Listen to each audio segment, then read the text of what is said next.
பழனியில வெறும் 19 ரூபாய்க்கு கிட்ஸுக்கு ட்ரெஸ், வெறும் 99 ரூபாய்க்கு ஜென்ஸுக்கு டி ஷர்ட், லேடிஸ்க்கு குர்த்திஸ், லெகிங்ஸ்ன்னு 2 பெட்ஷீட் வெறும் 199 ரூபாய்க்கு மட்டும் இல்லாம வீட்டுக்கு தேவையான எல்லா பொருட்களையும் தரமான ஆஃபர்ல கொடுத்துட்டு இருக்காங்க.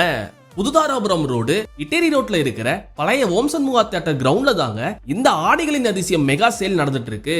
இந்த மெகா ஆஃபர் வருகிற ஜூலை ஆகஸ்ட் 2 மாதங்கள் நடக்க போகுது. இந்த வீடியோவை உங்க ஃப்ரெண்ட்ஸ் அண்ட் ஃபேமிலிக்கு ஷேர் பண்ணிட்டு சேவ் பண்ணி வச்சுக்கோங்க. இங்க சின்ன பசங்களுக்கு தேவையான கியூட்டான ட்ரெஸ்ஸஸ்ல இருந்து டிஃபன் பாக்ஸ், வாட்டர் பாட்டில்ஸ், டாய்ஸ்ன்ட்டு எல்லாமே இங்க ஒரே இடத்துல இருக்கு. இங்க பசங்களுக்கான ட்ராக்ஸ், ஷார்ட்ஸ், கலர்ஃபுல்லான டி-ஷர்ட்ஸுமே இங்க வச்சிருக்காங்க. பழனியில் நடக்கிற இந்த மாதிரி யூஸ்ஃபுல்லான vlogsலாம் நீங்க பார்க்கணும்னா இங்க ட்வின்ஸ் vlog பழனியன் சேனலை ஃபாலோ பண்ணிக்கோங்க. இங்க கிச்சனுக்கு தேவையான சின்ன கரண்டி டம்ளர்ல இருந்து கலர் பிளேட்ஸுமே இங்க அவைலபிளா இருக்கு. இந்த சைடு வந்தீங்கன்னா இங்க கண்டிப்பா வந்துட்டு போங்க. எல்லாத்தையுமே ரேட் கம்மியா செம ஆஃபர்ல கொடுத்துட்டு இருக்காங்க. சோ இந்த வீடியோ பிடிச்சிருந்துச்சுன்னா லைக் பண்ணிருங்க, ஷேர் பண்ணிருங்க, கமெண்ட் பண்ணிருங்க. பை.